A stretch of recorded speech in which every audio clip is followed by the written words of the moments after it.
the #1 Costa Rica real estate and investment podcast, bringing you experts from all over Costa Rica.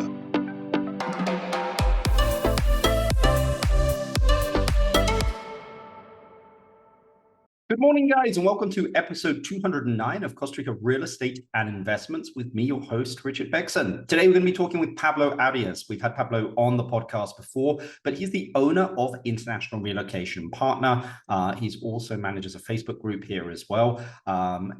He's been in the relocation and shipping industry for over a decade, helping people and businesses relocate all over the world, but mainly here to Latin America. So today we're going to be talking shipping and where's hot for relocation at the moment in the world, and especially Latin America as well, and just kind of get his viewpoint. Remember, guys, if you're looking to do anything here in Costa Rica, looking to invest or just want some advice, or we actually have some investment products available, you can reach out to us, info@investingcostarica.com. That's info@investingcostarica.com. Also, you can use the links down in the description down below. Again, it doesn't matter what you're doing here. We're more than happy to chat with you about anything. So feel free to reach out to us. But let's get straight into the podcast. Good morning, Pablo. How are you doing? We're doing great. How are you? Yeah, very, very good. It's a pleasure to have you back on the podcast, sir.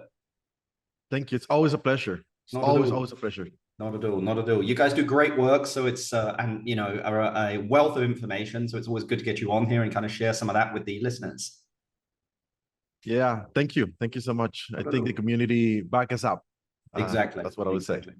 Well, the first question I love to ask, Pablo, is that, markets have had a good start in 2024. We're beginning to see a little bit of softening here in Costa Rica. I mean, what are you seeing happening in Costa Rica?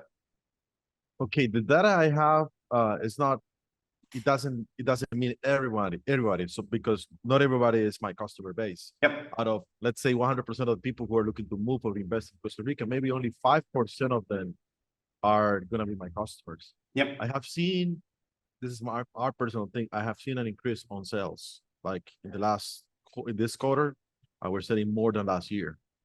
But once again, I'm not meaning everybody is my customer. So it's just out of my customer who's paying $10,000 and up for an international move. Yep. We're selling more. And not just Costa Rica, also Panama, also living in Mexico. Yep. So I think is what's happening in the US, the feeling of, they want to make a move or they want to move out or they want to diversify on their money, investments. I think that has to be something with it. Yeah, I mean, it's definitely, we did a podcast called Plan B a while back, but I think Costa Rica is definitely becoming people's Plan A or Plan B. Yep. Yeah, no, 100%. We have consultations with customers, about 66 consultations per month. Yep. A big chunk of these people are always thinking, I have to have another plan. I cannot tell you a percentage of how many of them are telling me, oh, I want to make the move, I want to start setting roots somewhere else. But it's a big chunk. I can definitely see people are looking to get second passport, second nationality, second banking. You never know. After COVID, this is an increase. I see it more and more. Yeah, and I don't think it's going away. I think with where the world is at the moment, it's Latin America. I like to call it the new frontier. It's the new world. Everything is new here. We're starting to see a migration of people from home countries to this part of the world. But you'd mentioned there Mexico, you'd mentioned Panama, you'd mentioned Costa Rica. I know that you do shipping kind of in many, many different countries. I mean, you'd mentioned the word 66 consultations. If you were to split them between the countries at which you're looking at, or just say in general this year so far, I mean, how would you allocate those percentages to the countries? Where is that demand? That's very easy for me to answer because I have a big community in Costa Rica. Yeah. So most of the people that come to me by our services are they're moving to Costa Rica. But when I look at the numbers from other resources, International Living, Internations, other places that I get data from, I see a lot of people are moving to Mexico. They're losing this fear of Mexico is too dangerous. Kind of like losing that fear. It's kind of easy.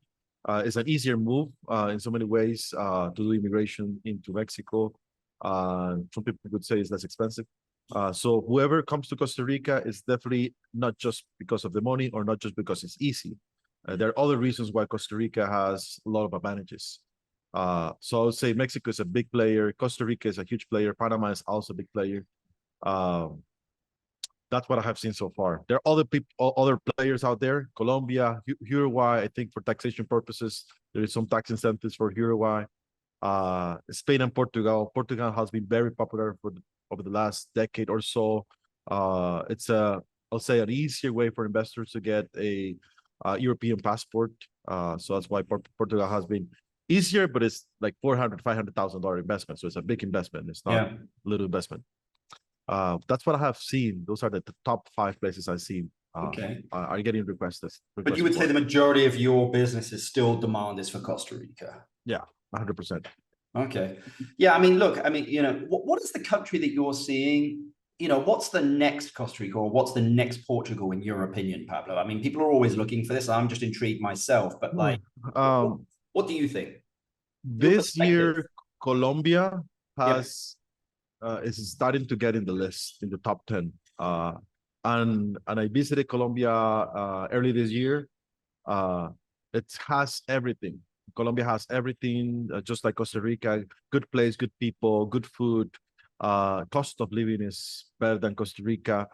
So I see Colombia as a place where more and more people are going to get into. It's complex in a sense of immigration. It's complex in a sense of international shipping and moving. Very bureaucratic. A lot of rules. More bureaucratic than Costa Rica? Oh, yeah. Wow. More expensive. Yeah. Wow. But the cost of living is considerably less, of course. I mean, Costa Rica is probably the most expensive, no? Yeah, I will say. But that comes with the good side of it. You know, you are worried about healthcare. You go to healthcare to a public versus public, Mexico, Costa Rica, 100%. Yeah. Like in Mexico, you go to a public clinic and they may not even have the, you know, any resources to, you know, they go to the pharmacy and bring what I need and then I take care of you. Yeah. In Costa Rica, all this is like, you don't have to pay anything. Yeah. I always go to my time in the hospital here in Heredia, 3 weeks in the hospital. That could have cost me $30,000 any other place. And it's a pretty decent service. I mean, it's not a luxury hotel, but I'm alive, and it could have cost me about $30,000. It's like a Best Western. It's decent. Yeah, exactly. Can you explain a little bit about what you guys do, Pablo? Because it's called International Relocation Partner, right? Yeah, that's confusing, right? So people not at all. Just explain to the listeners kind of what it is that you do. So super simple. We do international moving services. Shipping is our core service, but we specialize in a very niche particular market of the people that is in the US or Canada. Some of them from Europe that are moving into Costa Rica. Costa Rica is our primary destination. So we help people do their international move, logistics, containers, customs, export, import. And we call it a relocation company. When you think about an international relocation company, it's more like, if you go to the corporate side, it's more like, oh, we give you housing, we give you immigration, we give you many other things. We don't do any of that other than provide content, information, and contacts. Like people come to us and we have a list of service providers that we like to refer. I was like, you need this? Okay, here you go. I'd like to introduce you. And we do take commissions for that. So that's why we call ourselves International Relocation Partner. But the only thing that we actually invoice is the shipping part, an international move. What are the most common questions that you get about shipping? There are many questions. A lot of people do not even make the right questions because they think it's as easy as moving from one state to the other. But one of the ones that I get the most is it worth it? Is it worth it, yes or not? Yeah. And that will change depending on the market. Let's say you live in a big city, New York or whatever, a big city. You have access through Amazon to buy anything you might want, and maybe 30 different brands. So you move to Costa Rica, you may only have one. If you like, I don't know, golf, you may only have one brand, and it may be very expensive. So the smaller markets like Costa Rica, there are a lot of things that are worth it because you are not going to find what you're used to in the United States. And if you specialize hobbies, if you are into a specialized hobbies, you come here, like, I don't have any of that. If you love cooking, or you like me, I like espresso, coffee, having a decent machine and get this, accessories, you won't have that here. So there are a lot of products that are worth it. It's a good idea to do international shipment. There's some families that, a bedroom or a living room set is like $5,000-$10,000. Of course, that's worth it for you to bring. What you find in the local market, so people will say, "Oh, you can just sell everything and buy everything." Some people, yeah, some people, but not everyone. There are some people who has their taste, they have their quality things, they pay for our services. So that's one of the most common questions. Is it worth it or not? The same thing with cars. This is a very common question. Should I import my car? And I always say 9 out of 10 is not worth it. That's my answer. Like, that's my answer as well. Honest, I don't want you to pay for my services if it's not going to be worth it. And explain why. Even if you end up saving, let's say $1,000, it's not worth it because the entire process is like 3 months, then customs, then getting it registered, then all of these different bureaucratic steps, which we help our customers to do, but it takes a lot of time, energy, taking the car to the mechanical inspection to DECA, then go to the register and get the license plate, then go to the INS to pay the marchamo, get the sticker, all of these different things. It's stressful. Saving $1,000, and sometimes people is like, "Oh, I'll save you $1,000," but then when they come here, they have to rent a car. Correct. Then there you go. You lose your money. Yeah, I think unless you've got like some form of like, I don't know, if you've got some like SUV that you're in love with, it's like a Jeep Wrangler that you've done up over the years or stuff, and like as you said there, that like have your particular tastes. Yeah, my advice always is, just sell it and buy something here in Costa Rica. It's just more practical. If you have the car, you can sell it. And also a lot of the vehicles for the US market, Canadian market, or European market are not a good fit for the local infrastructure in Costa Rica. There are not enough parts. There's not enough mechanics experience on some of the American models or European models. So it makes sense to sell it just out of the get-go. Now, I'm going to make the exception to say, if you qualify for the import tax exoneration of the law 9996, then it's well worth it. I have customers that have saved $20,000 on the import tax fee. So, but not everybody qualifies for that. How do you qualify for it, Pablo? There are, out of the 22 immigration categories, there are 3 that allow you to access to this benefit. So it's investor. Then you have the retiree, or rentista. Rentista means that you have a recurring income and that you are able to prove that you have this recurring income. But always make sure you talk to your immigration attorney. I'm not an immigration attorney, but for customs, these are the 3 things that I need. But the process itself with immigration could take a year. So it's one of those things you have to decide. And now there's something else to it. This law is about to expire. I think we have about 2 more years before it expires. It was a law that is a temporal law to incentivize the local economy and to attract investments. And it has been already 3 years or 2 years, 2 years and a half, almost 3 years. So in 2 more years, it's going to go away. Yeah. I think that's something for people to bear in mind, that again, today, if you're going to take advantage of it, it's going to take you a year to get residency, and then you've got to import stuff. So you better get moving pretty quickly. That's correct. That's what I'm trying to say. Yeah. I didn't want to say it that way. That's fine. No, it's fine. It's, if somebody wants to take this advantage, you can import 2 vehicles and your household goods import tax free. And just to give you an idea, household goods, you can be saving $3,000, $5,000 on import taxes on your household goods. It just depends on how much things you have and what are they worth. But yeah, it's good savings. Yeah, importing goods to Costa Rica, I would never suggest that anyone tries to do it on their own. You'll just get lost and end up paying a bunch of fees, and I have different reasons why people need to use a professional international moving company that has experience on the destination country, not just Costa Rica. But the first one is the moving industry. It's a really rough industry. It's an industry you don't want to trust any mover. Like it's one of those things. There is a report the Better Business Bureau has in the United States that says, ambulance chase attorneys, used car salesmen, and movers has the worst reputation. Like, this is like that. Remember last time I checked this landing page for the Better Business Bureau in the United States, they have over like 3,000 cases of claims of like movers not not delivering on what they offer, or they charge you $1,000 and then all of a sudden it's $3,000 because the volume changed. Many different issues like that. So this is an industry that just alone within the United States or just alone within Canada, it's a rough industry. Now you add to that international shipping, international legislation, the bureaucracy of Costa Rica or the bureaucracy of Colombia. You really need to pick and choose who you want to dance this dance. Yep. Otherwise, you could be really stuck into troubles. Somebody could come with an additional charge of $5,000, or if you don't know what you're doing, then you could be paying a fine of an additional $5,000 because you know.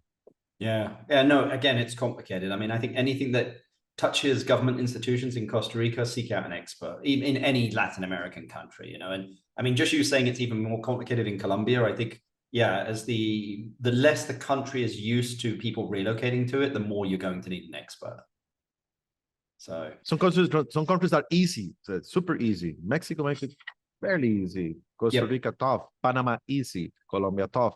Nicaragua is horrible. Like Central America in general is horrible.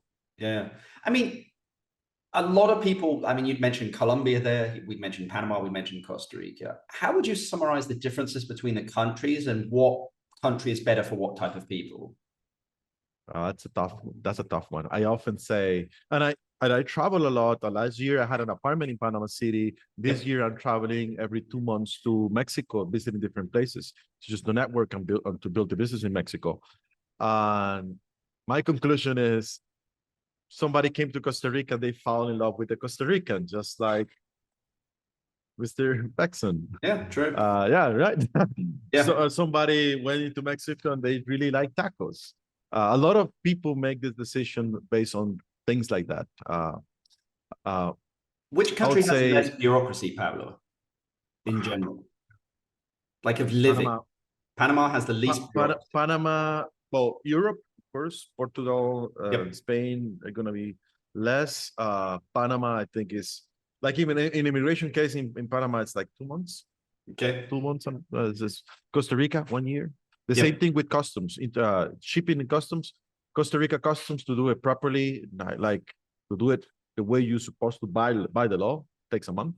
To do customs for household goods or for a car. Panama, for household goods, I done it in 3 days, in and out. The container gets to the port, present the paperwork, and the container is out. So Panama is, the bureaucracy is more business oriented. And because it's more business oriented, and maybe because they have the Americans living so many years in Panama, that, you know, increases that the business like side of it. There are other things. What's the most affordable country to live in? Which would you say is the cheapest? Like, how would you rank them? I think Mexico and Colombia, out of Latin America, could be some of the most less expensive ones. Mexico and Colombia. Panama has increased their costs over the years. So I see only a difference of maybe 10-15% versus Costa Rica. So yeah, Mexico, Colombia, Panama, but there are other countries in South America that are inexpensive. I'll say Ecuador. It used to be a big place for expats to move to, and it just all of a sudden loses his charm because how the government runs the country. That's Ecuador. It's like, I don't want to be in Ecuador because that's the political instability. That exactly. Happens, you know, the same as Nicaragua. Nicaragua is inexpensive, but you have that. You don't want to make an investment there. You don't want to buy anything. You know what's going to happen in the next election or something. I mean, I have friends that own property there, and they basically just treat it as like, well, at any moment this can be taken away from me. You know, that's how they think about it. I mean, legally, the framework probably they can't, but again, you just never know. So yeah, you know, it's very, very different. But it's amazing how different these countries are, and you really need to go to them because they are so different. Costa Rica is completely different than Nicaragua, which is completely different than Panama, which is completely different than Mexico, and completely different than Colombia. But I have to say, I'm a Costa Rican, but I'm not attached to any country. I'm I guess, digital nomad at heart. The only reason I'm here most of the time is because I have roots, family, investments, and kids. So I want to be around my kids. So I could be living in Mexico or Panama or any place. But what I have to say good about my country, Costa Rica, is like, I think some of the social services, education, health are pretty good. There's some things that I was in the Internations the other day. I was telling this story. Internations is a hub or place for you to network with other expats a couple of days ago.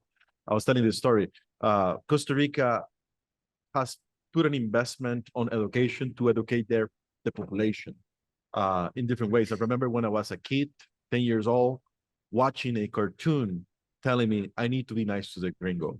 Like that was the message. Yeah. I remember another video of a taxi driver. It wasn't a cartoon, but it was a little bit commercial. A taxi driver driving and met, tourists. The tourists look at his, purse or wallet, and all of a sudden they end up, exporting leather products to the United States. That was the message from the National Institute of Tourism, 30 years ago. Yep. So that's the type of education that Costa Rica has versus Panama. So they're asking me, what's the difference Costa Rica versus Panama? That's one of them. The education, the population is nicer. We're just more used to, more often to receive other people. Another case of education is through COVID. Out of COVID, I don't know if you remember, but Costa Rica ended up being the best place to visit after COVID. Yep. And a lot of it has to be with education. And I remember interviews with the health minister, and they were explaining Costa Rica and the Caja, or the Social Security, have a budget of, I don't know, X amount of millions of dollars for education on health. So we already knew, wash our hands. If you're gonna cough, use your arm. Because we have been educated. So in general, through the pandemic, we suffer less. Because Nicaragua, they didn't do anything. Mexico, they have to start with a budget for educating their population. So education wise, and also the percentage of people that speaks English in Costa Rica, so makes things easier for the expat, and it's a good place. It's just, I think it's a little higher quality of living, but it's also the expense that comes with it as well. Yeah.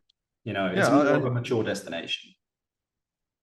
So. And it's anytime you go to a little bit more developed place, it's a little more expensive. That's it. Well, what services and businesses do you think are still lacking in Costa Rica? I mean, you have a lot of conversations with people. I mean, and a lot of people are coming here, or a lot of people are here, even Costa Ricans that are like, I'd like to start my own business. I mean, what services and businesses do you think are still lacking? Okay, I think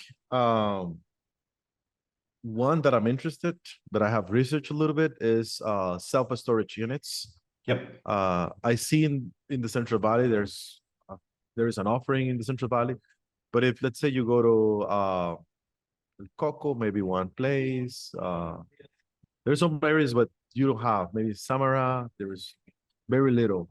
And because I deal with people who are moving, they need this storage services, I realized, there's nothing in Samara like this. There is nothing near Nusara or near other places.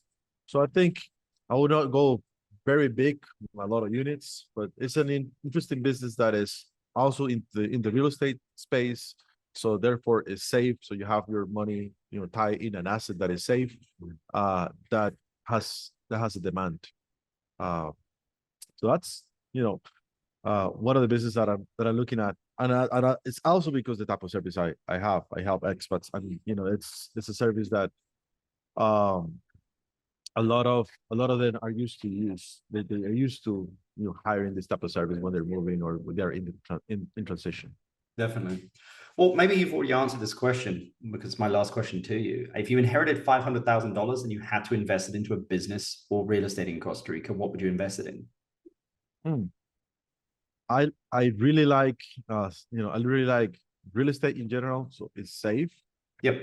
Self-storage is one of those that I really like. It's that's I will probably, if it's me, the way I'm trying to build my business, I'm trying to scale this thing to 25 other countries. Yep. So I would not put the money in Costa Rica. I will just diversify. I actually, if you had to do it in Costa Rica, you mentioned real estate there. I mean, what would you buy and where would you buy? If it has to be the real estate, it will probably be in a service of a storage. Where would you put it? It will have to be in Guanacaste. Okay. And I will probably research the competition of what's out there. There is some competition in Tamarindo, a little competition in El Coco. Yeah. But Liberia, it's a bigger city, and I don't see anybody with the self-storage in Liberia. Correct. I mean, if you could do that out by the airport, that could be very interesting. Yeah. You know, because I mean, you could, another business that I really like is customs bonded warehouses, which is there is some bureaucracy there, so you have to deal with the bureaucracy, but you manage that having a bonded warehouse. It's mandatory for every piece of cargo package that comes into the country to be stored in this place, and it's expensive. Oh yeah, and they charge per day. It's like it charge per day, $20 per day. It could be. It just depends on the size of the shipment. The size, if you have a car, whatever. But it's an interesting business that for years I dream about having $2 million. But that's not a $500 investment. 500,000. That's a $2 million minimum investment. If you want to do something nice and really compete in the market. Wow. But it's guaranteed. Companies and people who bring anything into Costa Rica has to pay this storage fee. Wow. That also very related to with my business at Customs. Well, I'm sure you're going to have a few people reach out to you. I mean, I've had a few people reach out to me about self-storage. I'm like, it's just not a world that I know. So I'm sure a few people on this listening to this podcast will reach out to you about maybe partnering or, exploring kind of that for you. But really appreciate, as always, you joining us on the podcast and kind of sharing your knowledge with us, Pablo. Thank you so much. It's a pleasure. No worries. Have a great day. Great podcast there with Pablo Arias. I think if anyone is looking of shipping goods to Costa Rica, whether that's shipping stuff here to actually build, a lot of people actually ship fixtures and fittings and furniture, etc., or looking to move their household goods here if they're relocating, should definitely talk to Pablo. Just a wealth of information and knows how to kind of navigate that bureaucratic or the bureaucratic process of most things here in Costa Rica. But I hope you guys are enjoying the podcast, guys. As I said, if you could give us support with passing the pod, sharing the pod. I know a lot of people have actually heard about it from someone else. So really appreciate the referrals there. Again, if you're looking to do anything in Costa Rica or would just like to chat with me or one of the specialists in the office, all of our links are down below. Or you can email us info@investingcostarrica.com. That's info@investingcostarrica.com. But appreciate the support. And until the next podcast, guys, we'll see you later. Bye. The #1 Costa Rica real estate and investment podcast, bringing you experts from all over Costa Rica.